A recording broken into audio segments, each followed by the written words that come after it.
What is up, guys? Today we will talk about how you guys can cancel the Coursera subscription. Well, in order to do that, you just have to be at your Google, and in the Google, I'm just going to search for Coursera.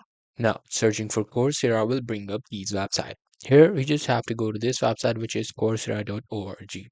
Now, in the Coursera website, you simply have to log into your account, obviously. Now, after logging in, you have to click on your profile. Clicking on your profile will bring up these options. Here, you just have to click on My Purchases. Now, clicking on My Purchases will give you your payment history. As you can see, I currently haven't purchased anything and I currently do not have any active subscription for any specific course. But in your case, you'll be able to see your payment history, including the subscriptions for the courses which you have purchased.